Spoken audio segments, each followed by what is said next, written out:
Mamose Governors Conference ends with strong resolutions. Inaugural Chocolate Festival signals cocoa revival. And National Planning launches Stage 2 STARS awareness. This is National EMTV News with Hope Imaka. Good evening and thank you for joining us. This is Friday's news. The Department of National Planning last night launched 3 reports along with Phase 2 of awareness for the Strategy for Responsible Sustainable Development or STARS program. The STARS program is the prime mover of a shift in the way the Papua New Guinea government approaches development. The report launched last night include the country's 2015 report on Millennium Development Goals, a country poverty report and a budget framework paper, all aimed at promoting sustainability in all aspects of development. The Department for National Planning last night launched Phase 2 of its awareness program for its Strategy for Responsible Sustainable Development. Also launched was the country's 2015 report on its efforts in achieving its Millennium Development Goals, a country poverty report and a budget framework paper. National Planning Minister Charles Abel launched the reports with words of encouragement and the need to start a development revolution by strategically planning development in a responsible and sustainable manner. There's nothing wrong with having these hopes for a better future, obviously. And why can't Papua New Guinea be a leader in the development revolution? Why not? We've got everything it takes. And it's just that we mustn't leave it till too late. We mustn't get caught up in this trap that we have to duplicate and copy some of the old development pathways. And while it is still opportune, while we still have a relatively intact environment, small population, I think we need to seize the opportunity. The STARS program runs under the slogan PNG and MIA, a slogan that is hoped to create more awareness on the responsibility of each and every Papua New Guinean to be part of and contribute to the country's development vision. It's a vision that's based on a sound premise. And just because developed countries have a pathway for their development, it does not mean that we have to follow the same pathway. So we launched these 2 very, very important reports, and we thank all the partners that have assisted us in this process, and it's always the United Nations, of course ADB and the World Bank, we've got the New Zealand government here as well, and as ever the Australian government also. Steadfast development partners that are concerned about what is happening in our country. But we also say to them, we have our way too. We have Papua New Guinea ways. We are seeing many of the ways that you have done things, and we don't necessarily want to repeat them. So we want development, we aspire to development, but we also, in observing the West, see that they've got to look at their model as well, which ultimately is not sustainable. And I've just come back from China, and one of the speakers was saying there, in terms of water consumption, if all the 1.4 or 1.5 billion people in China consumed water at the level that the Americans or the Australians do, China alone would consume all of the world's resources. Because they're watering their lawns every day, they've got 3 showers, they wash their cars, those 3 cars and whatnot. And the reality is it's simply not possible for all of us to aspire to that level. We don't have enough wells to do so. So obviously we've got to review that development process. At its core, the STARS program is meant to change people's mindsets from being influenced by Western culture where having more things means more development. And at the heart of it is a paradigm that makes us believe spiritually that we are going to feel better and more advanced the more things that we have. That is at the heart of why would someone want to have 3 cars, you know, and 5 TV sets and 4 bathrooms when you can only wash in one at a time. I'm obviously exaggerating, but that's at the heart of it. We have a West that is worshipping, it spiritualizes materialism. That's the honest truth. And we are consuming at a rate that is not necessary for us to survive. But we are slowly destroying this planet, and that is reality. And the West is acknowledging that now, so we need to adjust ourselves. But we say to the West, we need development. We are funding your development to a large extent, is what I was saying in China. You're talking about 4th industrial revolution. We're stuck in 1st, 2nd and 3rd revolutions, and yet we are funding to a large degree your 4th industrial revolution. Where do our logs and fish and gold and oil and gas go? They go to fund these lifestyles, and it's systematically destroying the planet while they're doing so, and at the same time they're screaming about sustainable development. So, you know, I think we've got a point to make as developing countries. We aspire for development, but we also want it to be in a responsible manner. And we want to start taking steps to demonstrating that we are taking some of those steps ourselves, rather than just carrying on like victims. Neville Choi, National EMTV News. Pacific International Hospital has confirmed that former Parliament Speaker Jeffrey Nape passed away today.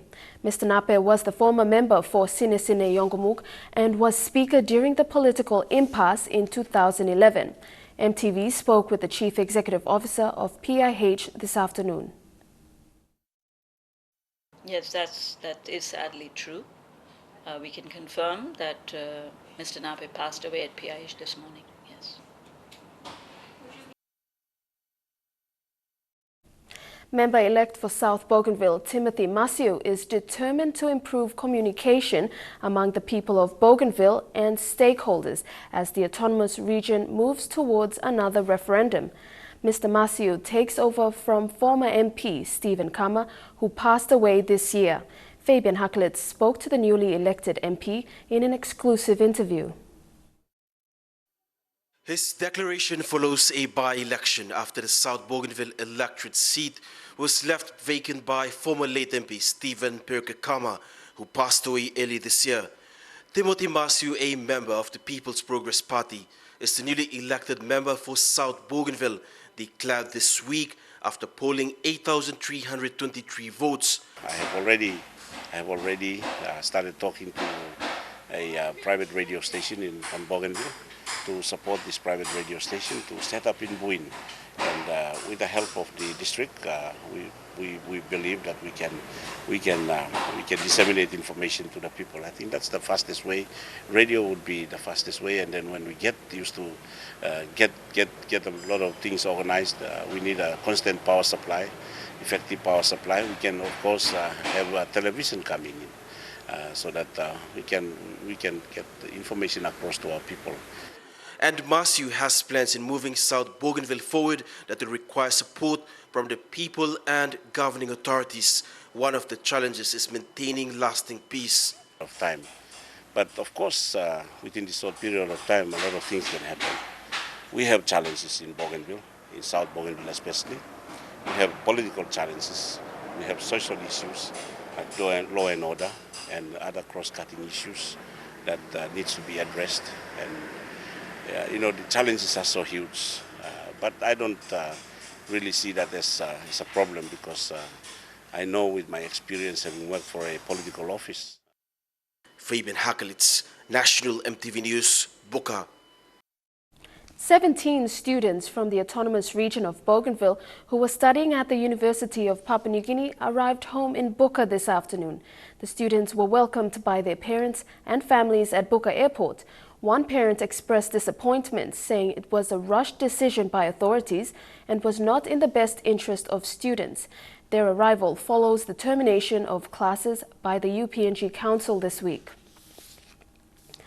The Mamasa Governors Conference has just ended in Leh with strong resolutions reached on border security and soccer development in the region. The governors will also be making a submission to the national government authorities, alerting them on the recruitment of young Papua New Guineans by criminal and terrorist elements. Border security has been high on the agenda in the last 4 years, and with the upsurge of armed activity along the PNG-Indonesian border, there's been increased concerns both by the national government and by the provincial governments in the region, given the potential of recruitment by terrorist and criminal organizations. The president of the Mamose Governors Conference, Medang Governor Jim Cuss, said the governors had given priority to this issue and are treating it as a national security issue. We play talk long security law region, security law province because he got story now also he got one pla or he got some pla all line he come inside long region law long recruit him all some pla young man long involved long also activities I think national security issue me play take him display issue also priority blow mipla long miplay informing more proper authorities na miplay taking sample measures one time sabi man bumla lo region long look long come up him all ting long protect him all borders play me. The other matter discussed, and the Mamose governors have given a lot of thought to this, is the development of football. The success of the Lay City dwellers has also added to a concerted effort to promote the sport in the region. We play talk long promoting soccer. We play promoting soccer long all the levels inside long region because we play looks up some soccer and we want play unifying factor long we play along this Mamose region. Also today, the Grand Chief, Sir Michael Somare, announced formally at the Governor's Conference his retirement from politics, and he's left them with strong words of unity, and he's told them also that autonomy is not in his vocabulary. Scott Waide, National MTV News, Lay. National MTV News continues after the break. Stay with us.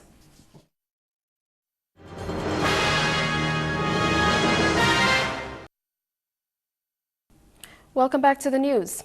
The autonomous Bougainville government is looking at reviving and strengthening the cocoa industry. It aims to create an economic impact for farmers, stakeholders and the autonomous Bougainville government.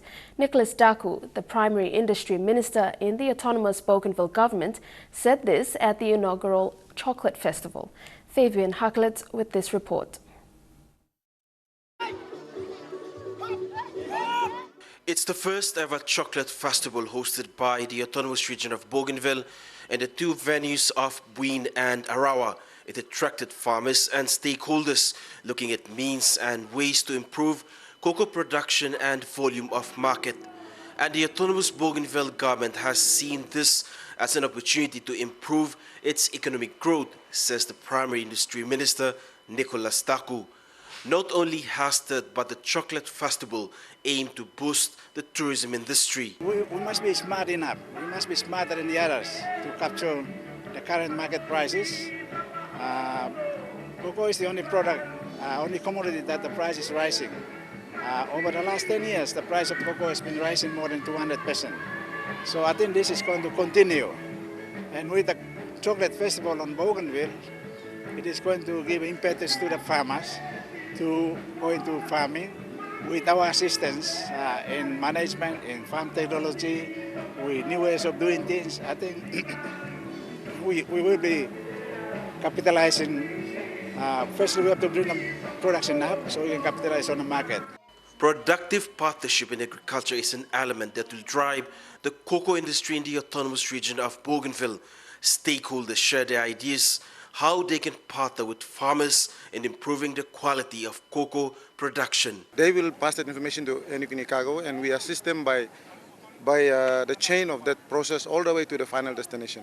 So we will ensure whatever the requirements that they have, we will provide the facility that will carry the cargo from point A to B and to C. C is the oasis.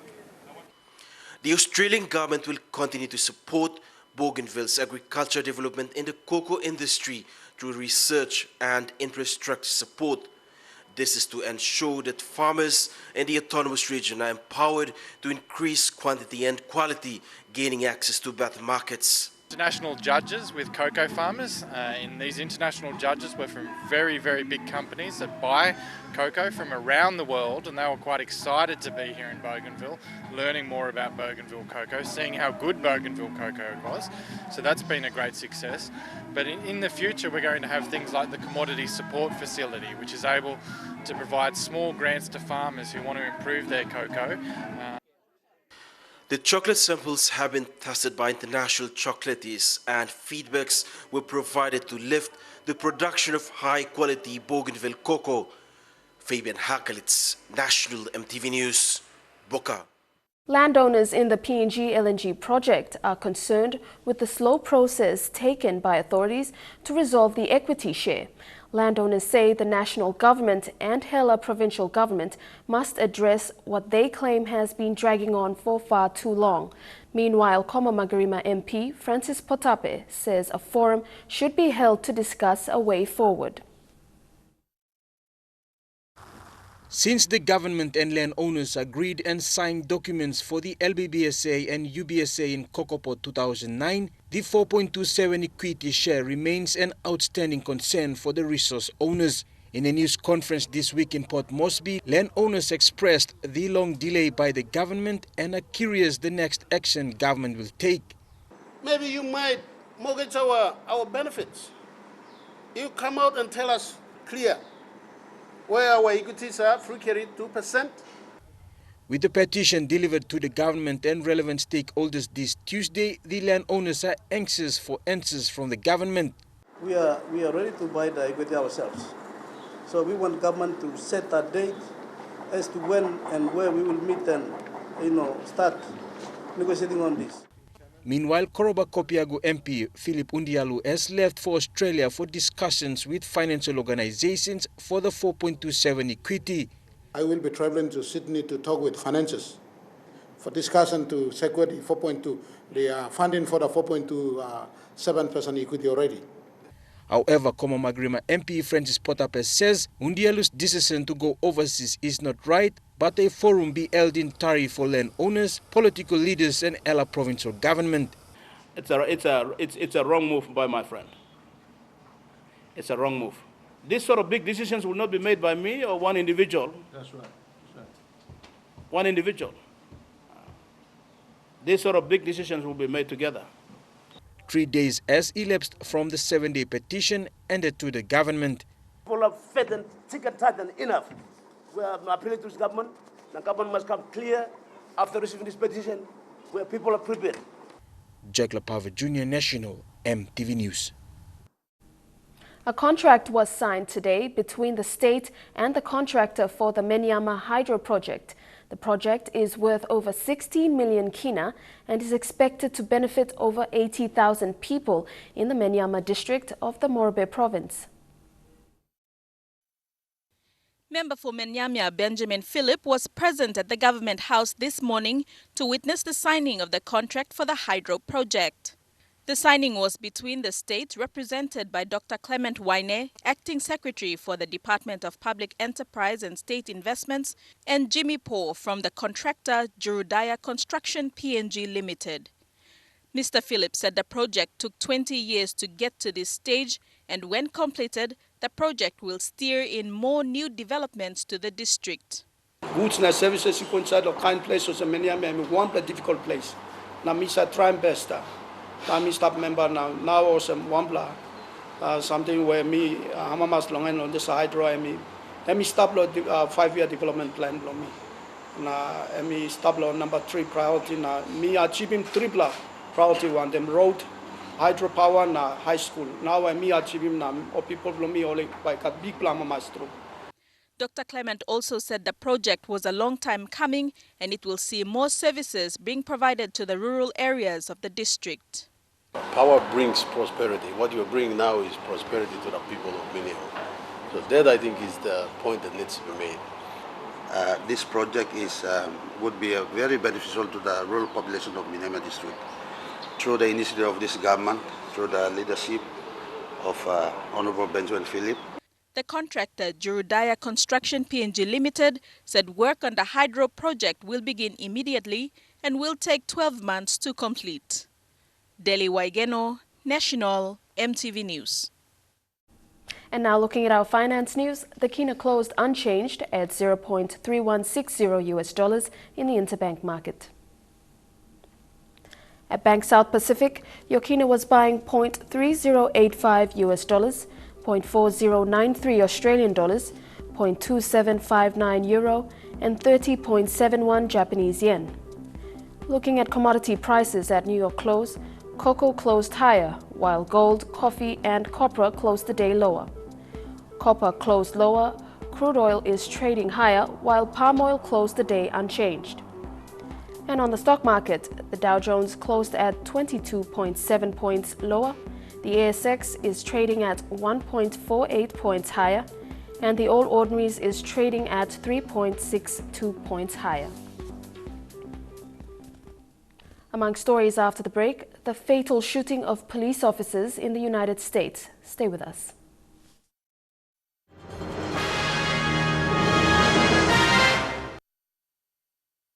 Welcome back to the news. The International Training Institute in Port Moresby graduated over 300 students today. International Training Institute President Senthil Kumaran, speaking during the graduation ceremony, said ITI aims to provide better quality of life for average people through education. ITI is one of the largest privately run institutions in the country that has contributed to the economic development of this nation for the last 7 years. Today's graduation ceremony comes with a theme, Education is a Tool for Development, so 376 students graduate in certificate and diploma programs. For the graduates, this marks an important chapter in their lives and a way forward for employment. B-Mobile Vodafone Chief Executive Officer Sundar Ramamati said graduating and joining the workforce is a time of great expectation. He advises students that even though they are entering the workforce, learning never stops. Your learning actually never stops. My learning has never stopped. Most of the people that I know have been successful in life have never stopped learning. International Training Institute President Senthil Kumaran, speaking during the event, said since its establishment in 1999, this institution has been educating many school leavers. Our aim is to bring education to the doorsteps, and that was always our policy. And in the last 2 years, we have probably doubled the number of campuses. The main reason is the demand. However, he urged graduates to balance personal matters with work expectations. He challenged the graduates to continue their journey in their professional capacities as skilled employees. There's always a saying I will say is, you can take the horse to the water, but you can't make it drink. So basically, we are giving you the education, now it's about you applying it. And not only just work, you could also probably start your own business, which employs more people. So whatever your fields are, you should take the initiative. Eric Orpman, National EMTV News. And now turning overseas, in the United States, the city of Dallas in Texas is currently a massive crime scene. 5 police officers have been shot dead and 6 others wounded. It started off with a peaceful march, the people protesting the killing of 2 African-American men by white police officers. The situation then turned nasty as shots were being fired at policemen. It's believed a sniper is involved. The footage you are about to see was taken in the last few hours by a man on his iPhone. You can hear gunshots. In the end, a police officer falls to the ground.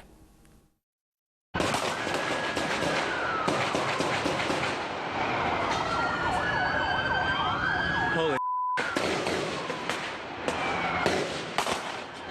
Holy.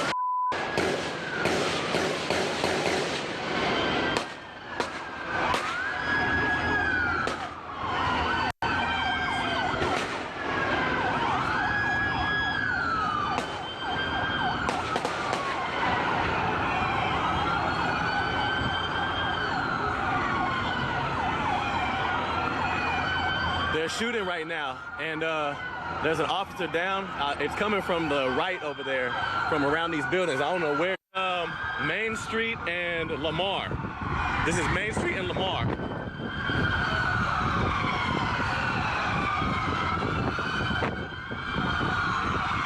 There's an officer down. They're moving in on somebody.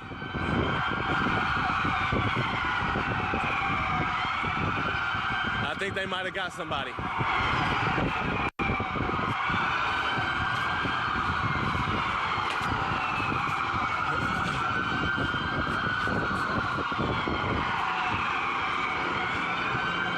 Don't worry, I'm behind a tree.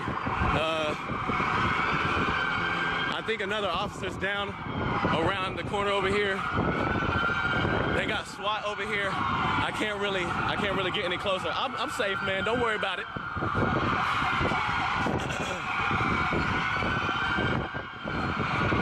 I appreciate it, though. I love y'all. So they just dragged one of the officers up into this police car right here to give him some attention. And there's somebody else down over there. If you can see around this corner, I don't know if y'all can see that. Get out of there! Get out of there! Get out of there! Get out of the street! Get out of the street! They're telling me to go. I gotta go.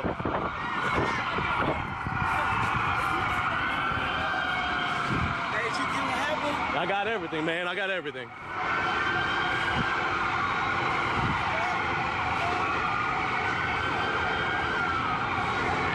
All right, I'm gonna have to switch over to another another app, because I gotta get my bosses on this. All right, I love y'all.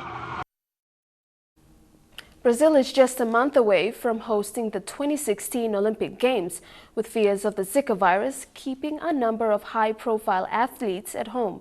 The mosquito-borne illness is linked to birth defects. Now researchers hope a set of twins could help find new ways to fight the disease. Inside this tiny home may be an answer to unraveling the horror of Zika. Jacqueline had twins, born at exactly the same time of the same mother, into different lives. Lucas, 6 months, is huge, an unstoppable ball of energy, full of new wonder at life. Yet Laura, his twin, has microcephaly. She hasn't grown as fast. Even her cries are silent. And she can't breastfeed. She can't crawl, sit, hold her neck up or grab objects. Jacqueline didn't know she'd caught Zika until 3 months after they were born. Laura had the virus in her blood, but Lucas didn't at all. Doctors think their genes may contain a vital discovery about why Laura was susceptible to the disease. No one asks God for a special needs child, but we feel privileged that if they find the resistance gene, we could help other children. As health teams spread out across Brazil, like in this Rio suburb, to clamp down on mosquitoes and stagnant water ahead of the Olympics, doctors are looking at 6 sets of twins, one in each pair with Zika, one without. If these researchers can find the genes, they may be able to make pregnancy here less terrifying. If we can pinpoint what are the variants, what are the genes that are involved, we could have a genetic test that would test all the mothers that are pregnant and say, well, you are at risk or you are not at risk. In Recife, where the disease has hit hardest, science is racing to catch up. Here they're researching the real enemy, the mosquito, and discovering that perhaps the government is missing something in its war on one breed of the insect, the stagnant water-loving Aedes aegypti. So what's the most important discovery you've made? That there is probably another species involved in Zika transmission besides Aedes aegypti, another very common mosquito called Culex. So the government only has part of the picture by saying it's one breed of mosquito, you found it in another one. Yes, and this one is much more common than Aedes aegypti. That's the problem. And it's more dangerous because it breeds anywhere, right? Yes, and it's in much more countries, like in the United States and in Australia and in some countries in Europe. Thank you. Here she walks into where they've managed to infect the Culex with Zika in the laboratory. They're looking to see if it passes the virus to its offspring. And she says that in some places where there's been Zika, there's no Aedes aegypti mosquitoes, but there are Culex. Could the Brazilian government's main effort have missed out some key mosquitoes? A frightening journey of discovery where questions mount. Chukai Sports is next. We'll have rugby, football and golf. Stay tuned.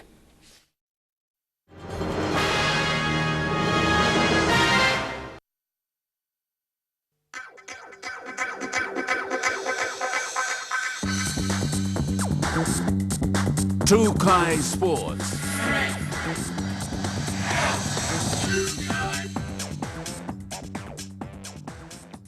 Welcome to Chukai Sports. Nearing a week since the successful staging of the 2016 Black Orchid Tournament, positive reflections have been made on the message of peace brought into Arawa using the Code of Rugby Union. The man in charge for using rugby as a peacekeeping tool, Peter Samalili Jr., successfully brought the entire country into the once desolate town for a weekend of rugby union festivities. Moving forward, the Arab Rugby Football Union will continue to drive the message of peace through the expansion of the game to South Bougainville in the near future. Teams and representations from the highlands to the islands gathered to partake in the weekend's festivities in the quiet, scorched and once desolate town of Arawa.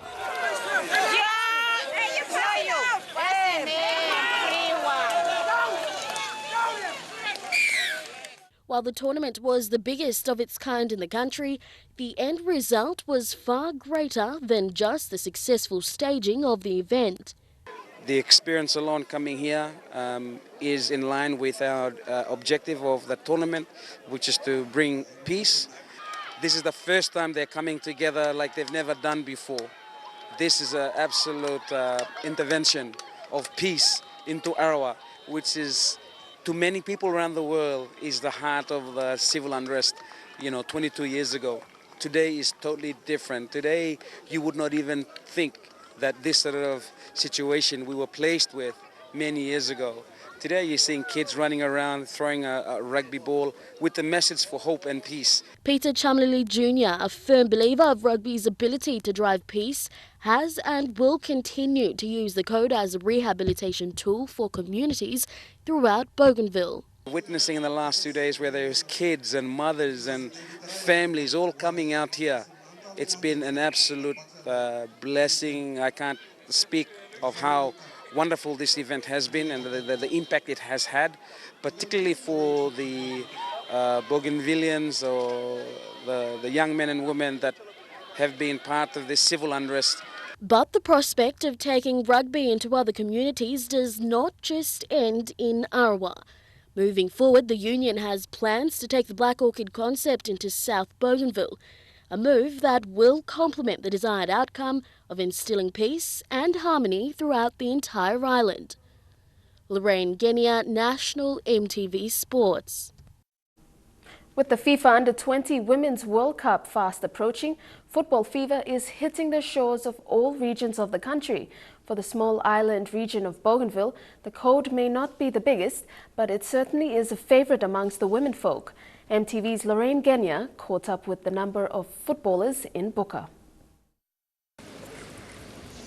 Although rugby union takes precedence over football in Buka, this group of women have managed to juggle codes not professionally, but as a pastime activity. Matilda, the current goalie for the Buka women's team to the ABG Games, has called upon more women throughout Bougainville to be involved in the code of football. Me encourage him already lo kisim soccer because I'm good play game where you by play na by you meet him kind online all players lonar play hard na can look lonar play place too. These women currently play in Buka's local competition. All 22 of them will travel over to Arawa to participate in this year's edition of the ABG Games. We have 20 players training at the moment, undergoing the training, preparing ourselves for his ABG Games. Nixon, who will coach the team in Arawa, has also called for the prospect of further development and the potential for mass participation-focused programs to boost women's participation of the code in Bougainville. Well, we have to encourage more women to come in and join and have fun. Lorraine Genia, National EMTV Sports. The 2016 Daffodil Corporate Golf was officially opened by Mapai Transport at the Leh Golf Club in Leh, Morbe Province. Daffodil Corporate Golf is sponsored by Oil Search every year since the event began in 2003 to raise funds for cancer in PNG. Leh is hosting the event on the 18th of August this year. 2 checks of 25,000 kina each was donated to the Cancer Relief Society. Oil Search says helping save a life will make a big difference in the life of an individual. Mapai Transport is also in support of this event to help fight against cancer in PNG. There's only one cancer treatment facility in PNG, located at the Angao Memorial Hospital in Leh. Trukai Sports continues after the break. Don't go away.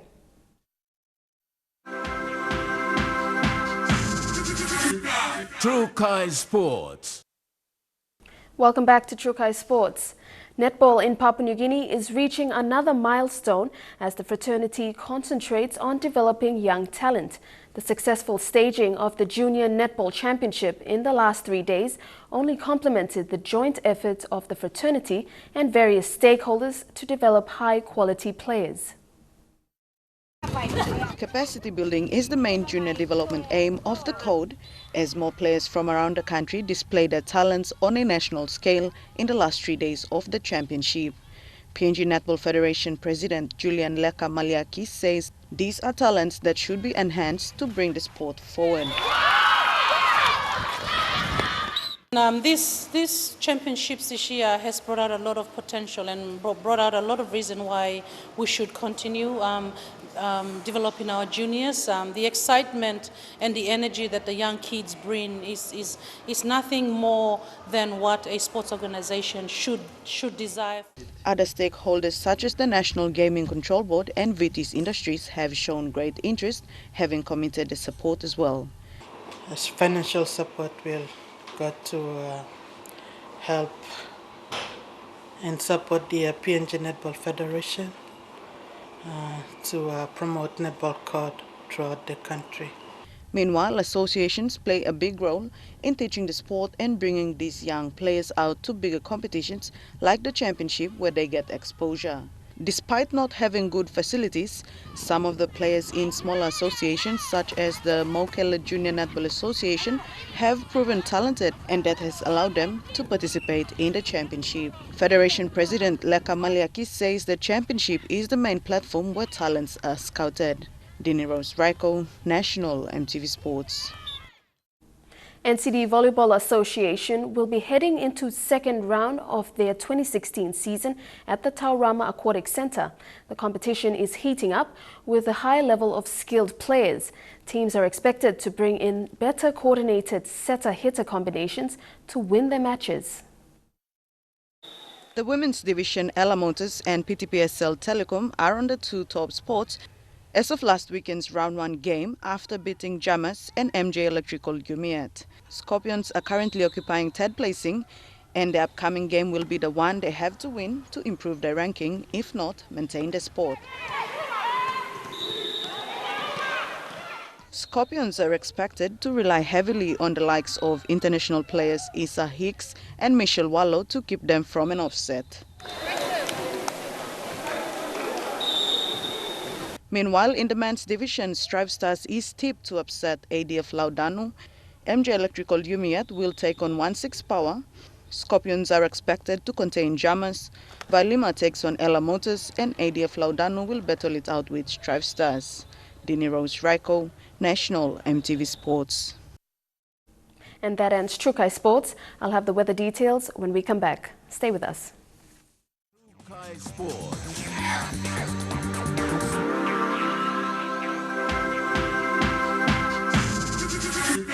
Trukai Sports.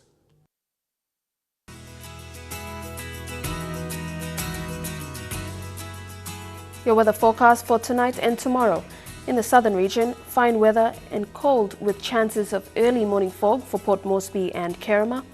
Light squally showers and windy with possible cold surge for Daru. Fine weather and windy with possible cold surge with chances of early morning fog for Alatau, and mostly fine with chances of early morning fog for Popondetta. In the Mamasa region, light showers for Lae, fine tonight with mostly sunny tomorrow for Madang and Wewak, and mostly fine weather for Vanimo. In the New Guinea Islands, fine weather tonight, sunny tomorrow for Lorengau, Kavieng, Kokopo and Rabaul, mostly fine weather for Kimbe, mostly fine tonight, chances of few showers tomorrow for Buka. And in the Highlands region, light showers, then morning fog for all centres.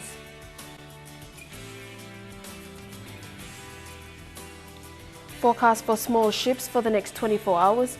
But first, strong wind warning current for all coastal waters of southern region to West New Britain, including Dampier Strait, Siasi Islands and Finchafin through Vietes Strait to Long Island to Karkar Island. Waters of southern PNG Indonesian border through Torres Strait and Daru to Kiwai Island to Kerma to Yule Island to Hood Point to Samurai Island with waters of Finchafin through Vietes Strait and Dampier Strait, Siasi Islands to Long Island, sees 2.5 to 3 meters. Waters of eastern and western Milne Bay Islands sees 2.0 to 2.5 meters. Waters of Samurai Island to Cape Vogel to Finschhafen sees 1 to 2.5 meters. Waters of Long Island to Medang to Bogia to Wewak to Aitape to Vanimo and northern PNG Indonesian border, and with waters of New Ireland to East New Britain to Bougainville sees 1 to 2 meters. Waters of Manus and its western group of islands sees 0.7 to 2 meters, and waters of West New Britain sees 2 to 3 meters.